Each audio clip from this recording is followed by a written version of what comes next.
Currently, she is the director of the Frankfurt Art Association here, obviously in Frankfurt, which is really a renowned institution, and we're looking forward to hearing from her.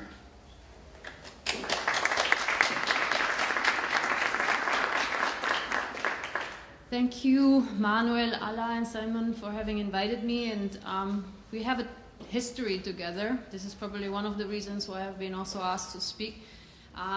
In Frankfurter Kunstverein late last year, early this year, we hosted and curated an exhibition called Perception is Reality, looking at virtual reality technologies, putting it in a dialogue with artists not working necessarily with digital technologies, but working with the notion of immersive art.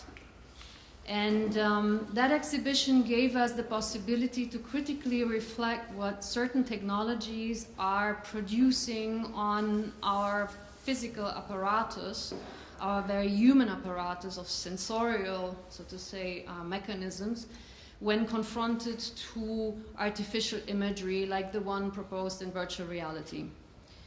And as a consequence of what we learned from that exhibition, actually we inverted the question what certain technologies are able to provoke in our physical response in our body. And therefore we asked the inverted question, what it is that machines see and perceive from the world. I'll briefly introduce you to that exhibition later on, but actually it's great to have heard Luba, Anna, and Sasha speaking and tapping on some of the issues that probably you will recognize in some of the slides here.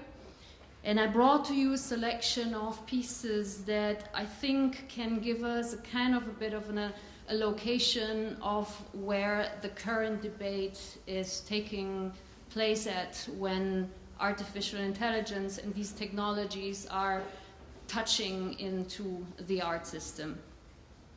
And actually, this is a project called The New Rembrandt that has been put in place, I think it was 2014 in the Netherlands. And it was a commercial company that approached an agency, an advertisement agency, with the question what artificial intelligence can do to art. And let's say gently, but what a commercial design agency comes then up with is, in what I perceive it to be, is rather not the production itself of art, but it's a kind of like an emulation or a repetition of existing notions of art. And therefore what they had set up in place is a long-term project. It took several years with the university, I think it was Delft, that scanned, digitized, and fed into a database 360 portraits of Rembrandt, picked from the two meaningful decades of his work, and had an artificial intelligence scan the different parameters of the facial sections, let's say the proportions of nose or mouth and eyes. And also they digitized and scanned the actual portrait, therefore the material declination of the paint on the surface, and came up with a portrait that was actually pretty much easy to be recognized as a Rembrandt portrait, but was created by a machine. What you cannot appreciate here in this reproduction is that it actually was able also to reproduce the layers of paint that the real painting would have when you see it in a museum. So there was a haptic also quality that was added along with the just, let's say, surface delight of the stylistic repetition of what Rembrandt's artwork is to be recognized.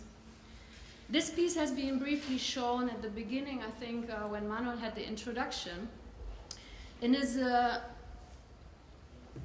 a series of works that has been produced a couple of years ago, if I'm not mistaken, by an art collective that signed under the name of GAM. And actually, if you look closer in the bottom part, they sign with this formula. This is how they sign, and so to say, they emulate the signature of a traditional painter. And what they did is they scanned an even larger amount of existing paintings throughout the art history from the 17th to, I think, to the 19th century, and asked the artificial intelligence to, so to say, create out of its own learned parameters a series of portraits, which you see is pretty different from the ones that we just appreciated from the Rembrandt project. Here's another one, and actually the family was called the Duchesse, la Comtesse de Bel-Ami, so everything was namingly the Bel-Ami, or the Duke of Bel-Ami, so they created a whole family with a family tree, and the related portraits. And I think Manuel tapped on it that last year it even had been taken into one of the auctions, and one of these portraits sold at the, for me, ununderstandably high rate of £430,000 for whatever reason. But interesting as a phenomenon, as therefore they're, unlike the Rembrandt project where it was about repetition and emulation, here you found an approach that was emulating a style of an epoch, but it was taking it a step further. And here's the exhibition that I was mentioning prior that we presented early this year. And I'm going to show you a brief trailer just to give you an impression of how we physically declined it in the spaces of our institution.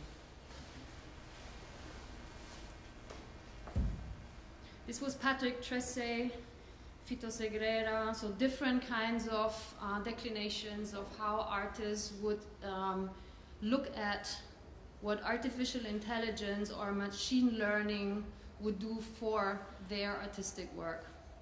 And we will see now some of them that I'll present to you in a moment.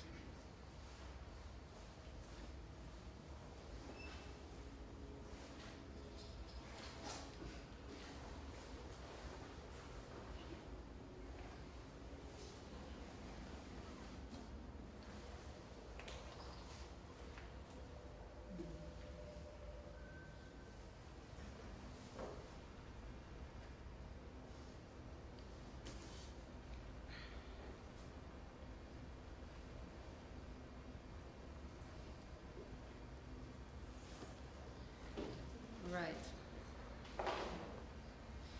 And this is the first artist that I want to show you for as an example of the exhibiting exhibiting artist in the exhibition.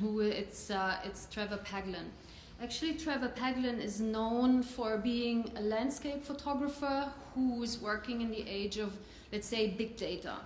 He studied, among other things, he studied geography and photography, of course, and he's very engaged also in projects that look critically into what observation, private data, military use of technologies do nowadays. The piece that he showed, or actually the space that he showed in our exhibition, was a two-part installation. This is the video. It was about 20 minutes. It has an audio that is getting lost here, but no, it's getting lost. Of a sound artist who, if you would have heard it, but she's also working with an artificial intelligence and sound elements. But basically this video, which lasts 20 minutes, so I'm giving you just bits and pieces. Thank you.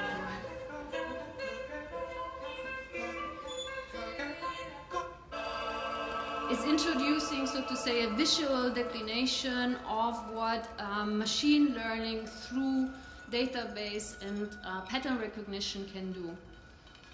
These are data sets that he picked from different contexts. He picked it from military research projects. He picked it also from face recognition projects that look into how to match faces throughout the internet according to certain search inquiries.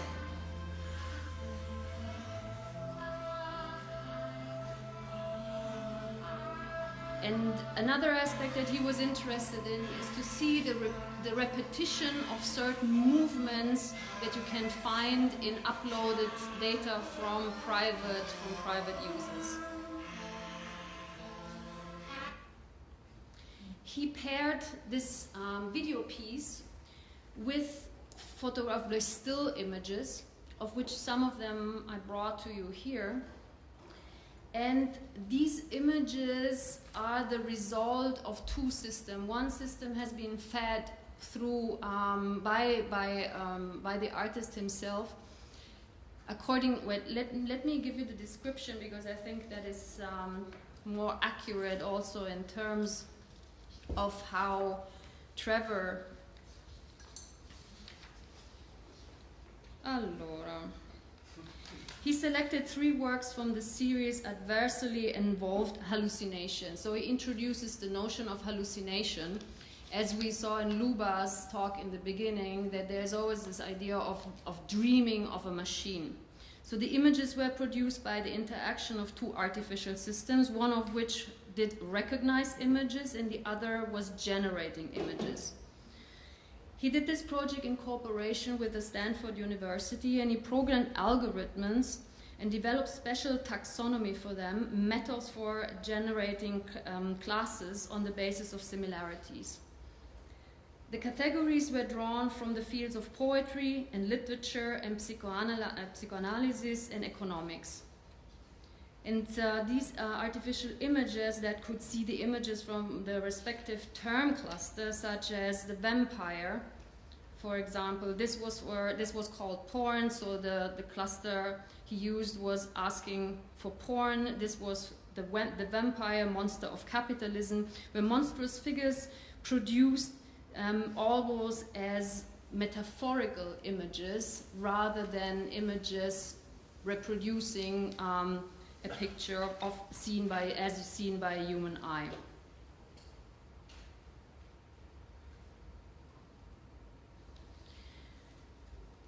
This is Jake Elvis' work that we exhibited, and this work was called Machine Learning Porn.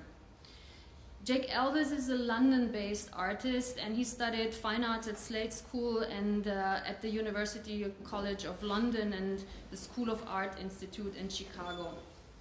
The work that we presented here, this machine learning porn, is entirely systematically produced by a convolutional neural network. The artificial intelligence is trained by showing it thousands of images with pornographic content, and the training set were taken from Yahoo. And they usually serve to help to exclude pornographic material from search results. This work is based on running this algorithm in reversed and back propagation, so that it generates images which are more likely to be classified as pornographic by the algorithm than by the human eye. But after a while, it declines over 15 minutes. After a while, you see that there's a more and more formal analogy establishing than from the beginning. And I think there's elements that you even with a human eye would absolutely categorize as pornographic.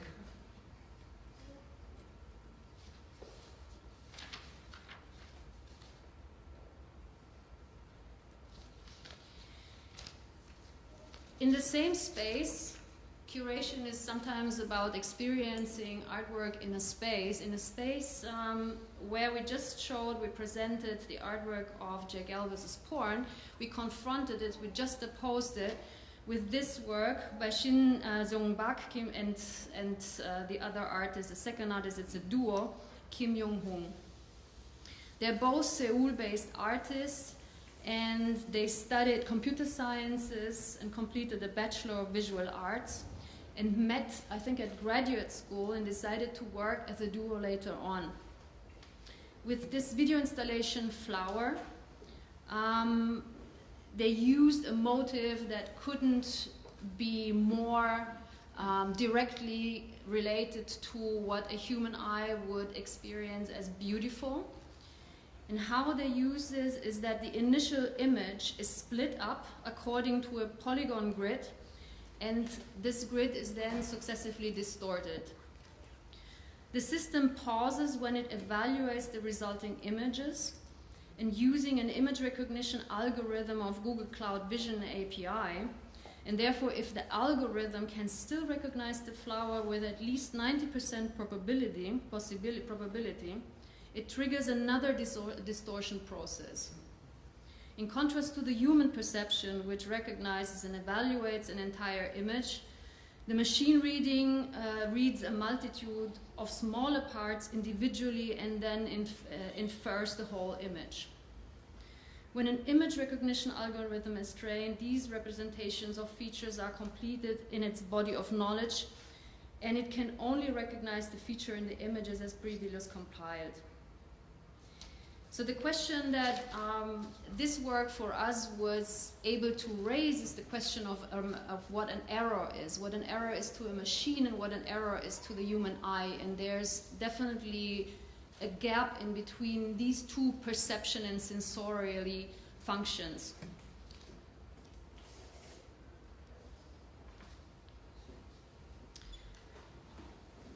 Here I'm presenting you quickly. This has also a sound element. Hundreds of hours of dreaming. And I'm giving you just bits and pieces of this 25-minute piece of Zach Blass and Jemima Wyman. Warfare. Lots of warfare. I kept seeing patterns everywhere. The work that gave also the title to our exhibition, I'm Here to Learn So. Body, I've learned other things. Patterns you can't be taught. Let me quickly stop this. What we're looking at here, the first minutes of this 4-channel video installation was devoted to a phenomenon of 2016. That's a chatbot that Microsoft tried to install. It's a chatbot that has been created according to the identity of a supposedly 19-year-old female American girl, and they call her Ty.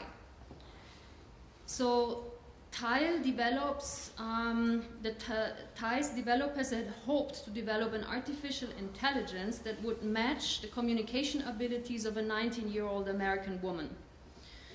To these ends, the learning system was trained to countless online chats with users. So the system interacted with human users.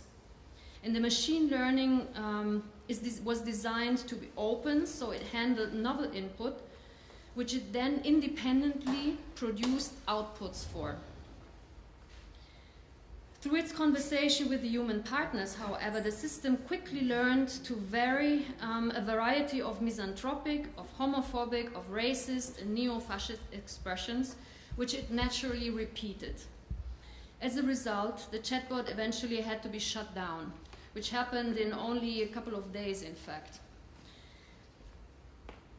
The chatbot developers had developed an output ability that the two artists have taken as a starting point for this 4-channel installation, in which they integrated also visual material, for example, of night vision machines, infrared machines used in military systems.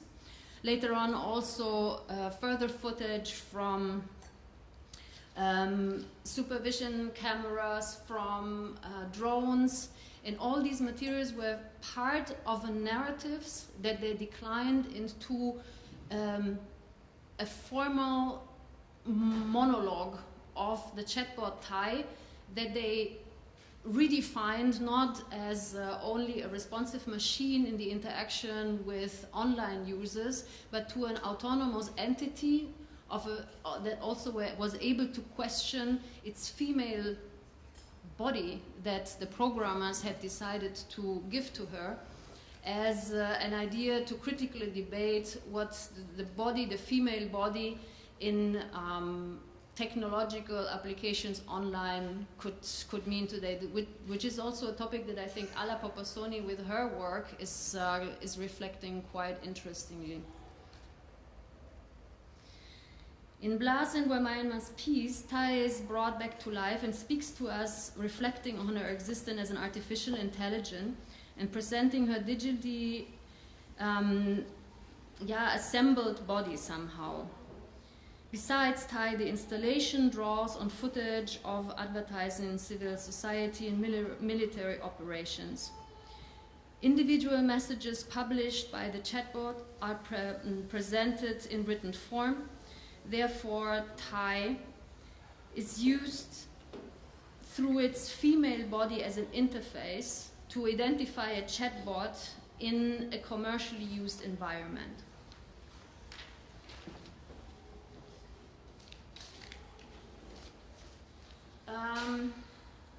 Simon, Lube, and Anna quickly referred to this piece of Pierre Hugues that is currently running on being displayed at the Serpentine Gallery in London, and I visited it a couple of weeks ago. This is only the footage of the 5 screens that you encounter in the Serpentine Gallery, which is meant all together as an immersive environment where you have parts of the gray walls being flexed so that you see the different layers of the paint that the gallery space has been used over the time of its presentations, and therefore it refers, so to say, to institutional history of the space where it exhibits itself, and also creates a system of living animals and flies. So it's a closed circuit where the visitor enters, encounters these 5 large screens displaying this footage. I'll show you some other material in a minute. But you are also surrounded by living flies. And these living flies, Luba was trying to reflect on it earlier. It's an element that we have seen prior in work, for example, of Damien Hirst, that has used flies as a metaphor, if you want, for the decay, for life and death, for this endless cycle.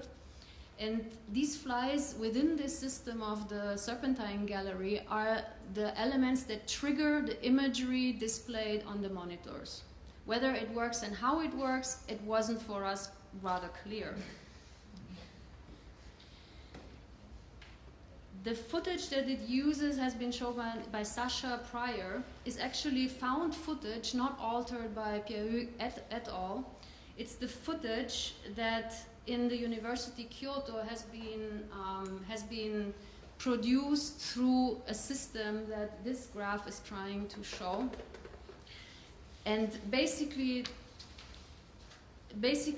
what Sasha already tried to mention, it's a quite complex system of how MRI is perceiving the brain function of a person when the person is shown certain imagery.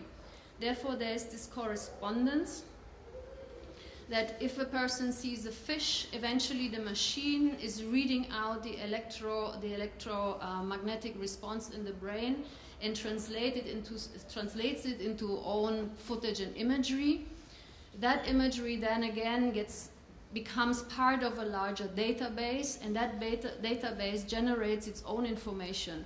In the end, the claim is, or the research assumption is, that a machine is able to recognize what a person sees only by perceiving the waves captured by MRI technology. Interesting for me is that Pierre Hugues, in this case, an artist that reflects on art being produced by non-human agents. He normally uses animals, living plants, so he refrains from the idea that an artist as the unique author, that he's here picking imagery that offspring of a research without interfering with it whatsoever. But I have to admit that the physical experience in the space of that installation is quite strong and impacting, especially when you know where his usual work is trying to tap on which kind of associations and assumptions. I mean, he pleads and makes a case for a change of culture in which an artist, as a representative of the human species, should embrace the notion of the Anthropocene, in which we perceive the human species as part of a series of species that all have a similar right of their own perception, of their own action on this planet. It's another set of, let's say, philosophical issues, but I'm bringing this to this conference because I think it's interesting also to perceive that there's a certain shift in what artists nowadays try to make as a point when implying artificial intelligence as an example of how authorship can be understood. And this is the last example I would like to bring. It's an exhibition that opened only 3 or 4 days ago at Castello di Rivoli in Turin. It's Hito Steyerl's piece. I didn't see it personally, not yet. I'm going next week. And it's called The City of Broken Windows. It's installed in this very specific architectonical situation that Castello di Rivoli has. It's a very long corridor. Left and right you have windows. So she's trying to use as an asset the architecture of the exhibition venue, inserting an artificial intelligence piece that for me, just by reading, I didn't really get it. Therefore, I read you the curatorial statement. According to Caroline Christophe Bacargiev, who runs Castello di Rivoli, and the curator Marianna Vercello, Steyerl's work expands from research into the practices of artificial intelligence industries, surveillance technologies, and interrogates the contradictory roles played by today's museums. Okay, so far so good. The institution is broadened up by trompe-l'œil windows painted by Christoph Töpfer, named as the protagonist of the work, and these are some of the images. And she pairs it, or she draws upon the idea of the broken window theory by the sociologist James Wilson and the criminologist Georg Kelling. It's a theory that explains patterns of growing social disorder and vandalism in areas affected by high crime rates. So I understand this piece as something that is drawing information from different sources, from the broken window theory that we know from anthropology, where they say if you leave a certain area in an urban setting to degenerate, for people to break windows and the architecture, it'll draw even more criminality and more destruction than a part of the city that is more taken care of. There's a whole theory about it. And therefore, if you are a community or if you are a mayor attentive to these sort of processes, you want to impede that sort of degradation takes place in your urban setting. So this is one of the sources of interest that Hito Steyerl is bringing. The other one is a sound effect that, from what I could research online, unfortunately I cannot bring to you because I didn't find any. It's sound sources that the artist took from all the schools coming in, from a learning set that researchers are taking to research the different sounds of different typologies of breaking windows. Apparently this is a method that is being used and implemented by insurance companies. I wasn't aware of this. Insurance companies that can pair systems that with microphones in certain protected environments. Let's say if you run a building or if you run a public space at night time, you don't only have video surveillance, but you have also audio surveillance. So depending on the sound of broken windows that the system might harvest, it can recognize if it's vandalism or if it's whatever kind of source of crime. Interesting. So Hito Steyerl's work is trying to pair all these different sources, trying to, I think, make her first steps into what artificial intelligence means when applied to a society. I'm finished now with it's a small selection of pieces that I wanted to bring, trying to share with you also some impressions that I gathered speaking with some colleagues like Thomas Metzinger, who is a social psychologist, as far as if I remember well. He's part of a high-level, what is the name of this? The high-level group on artificial intelligence that the European Commission has funded recently. And it's a steering group basically that gets together for the third time right now and started to reflect critically on the ethical implications of using artificial intelligence in a commercial setting, in a political setting, or what it means for our society in future to implement artificial intelligence.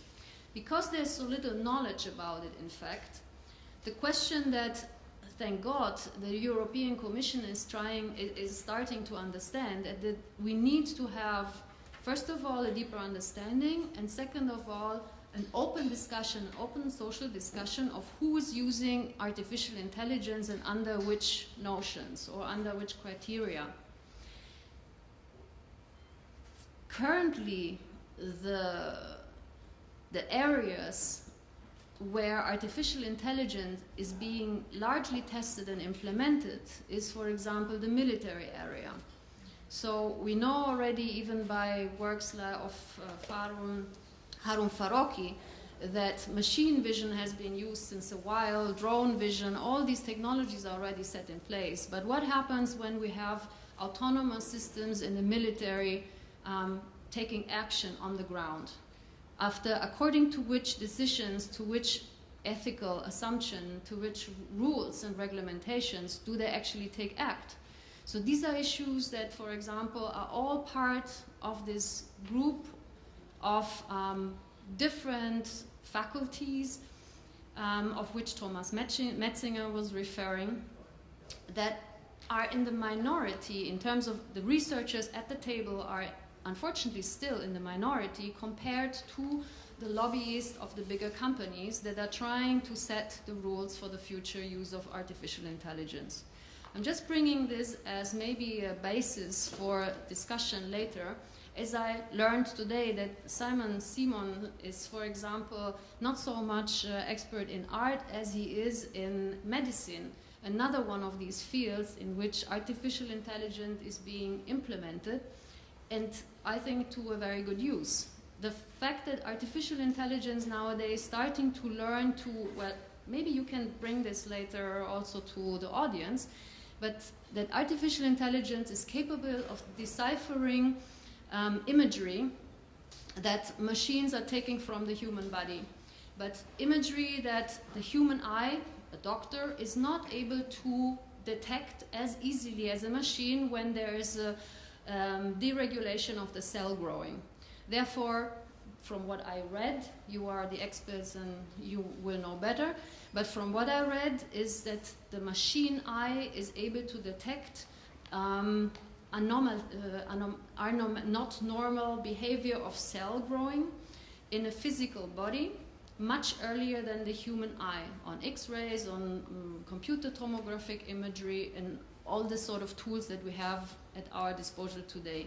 So there's intelligent, growing knowledge where artificial intelligence can be absolutely a game.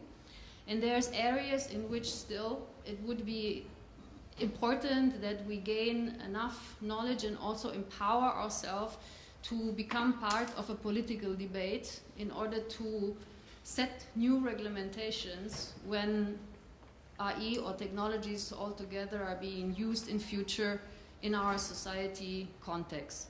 I would leave it here because I'm broadening too much, and maybe we can discuss later on when we have here the three words. Thank you for your attention.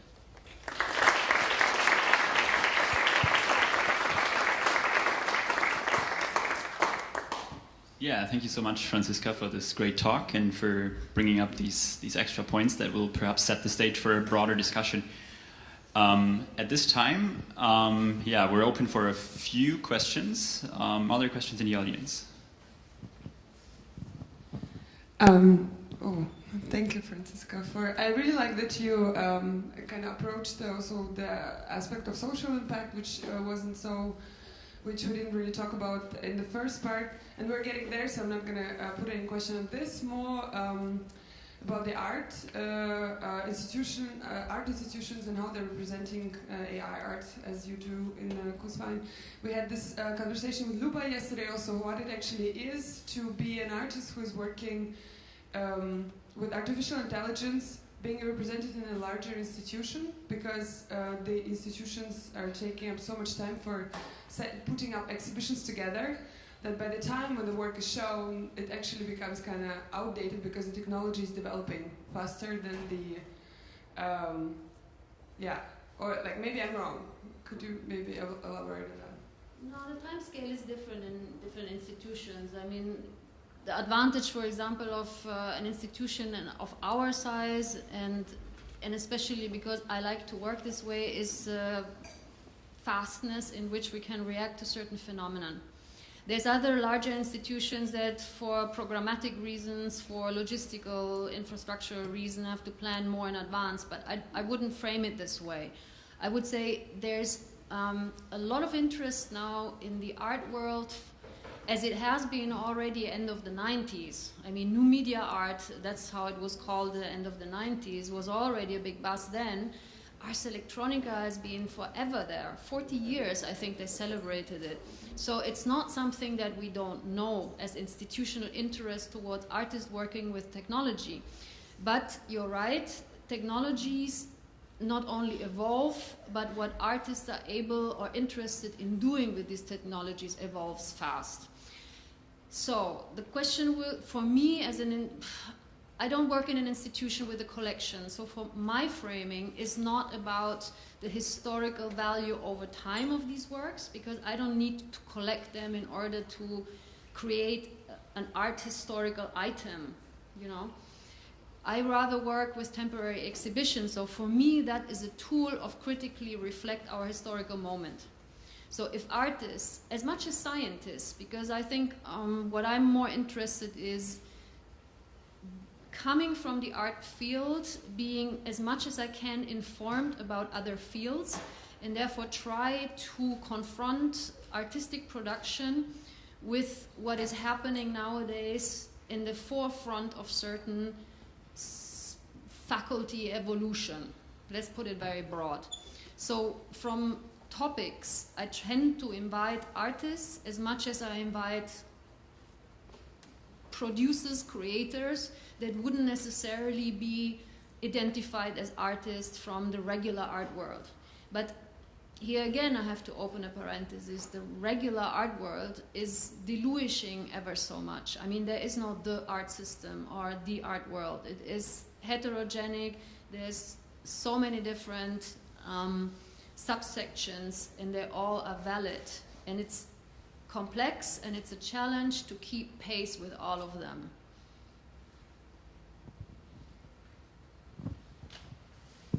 Are there any other questions from the audience? If not, I have an. Oh, there is one. Hey, you briefly mentioned at the beginning that how the Bellamy piece sold for a lot of money, and you seem to have a pretty strong opinion on that the value should be much lower, in your opinion. Can you maybe elaborate on why? Well, I'm not an auction person, therefore I'm not too familiar, neither am I really interested in how prices constitute. But I know that from the traditional art objects, I mean, this is a serial objects. Basically, you can reproduce it as you could reproduce any other digitally made item, right? So it's, for me, it's astonishing, or let's say it's interesting as a phenomenon, that they take a digital project that can, in theory, be reproduced infinitely, okay? Make it look like a handmade painting that implies that it's a unique piece with an aura, and then it gets accepted in a setting where these rules come into play, where the uniqueness of a piece, where the pricing of a piece is played according to certain market rules. So for me that was kind of like funny, but interesting. As funny as I thought when Banksy the other week had this piece that when it got finally sold, it auto-destroyed. So for me, these are interesting theoretical games and plays with a system that is setting itself up to become ridiculous. Because it detaches itself from a system of value. It becomes just a system of value in terms of monetary value, but not of content value. But yeah, I definitely think that 430,000 pounds is funny. I did have another question for you. Given that you've been around in that space for a while, is there anything of particular significance that you feel that machine learning and AI systems are bringing to the table as compared to, you know, regular digital art pieces in media? I'm thinking about... What's regular art? Well, something that doesn't learn. That would be my conceptual definition. So I'm thinking about, for example, machine learning systems, as we've heard earlier, can factually expose bias in a data set. And that's something, I guess, is really brought about by the learning part of the system. So in this conceptual space, is there something that machine learning brings to art that hasn't been there before? I'm not sure I can answer to this. What I believe it is yet another instrument. It's another instrument and another possibility in following up upon a certain inquiry about what is going on in the world, certain aspects, and every artist comes with a different question to his work production over time. This is why I tried to bring a range of artists that I thought could give a variety of what is possible or what is taking place today. Luba did a much larger presentation. I tried to reduce it a bit to those that I was in touch with. For me, at the moment, it is an interesting development, but I wouldn't be able to say that this will definitely change art production. I'm not looking for this answer either. For me, it is interesting to see that artistic production appropriates every new possibility of instrumentarium, and the question will be how much autonomous the artists want to keep within the production process, or how much the machine or the functioning of the technology takes over. Cool, thank you so much. Sure.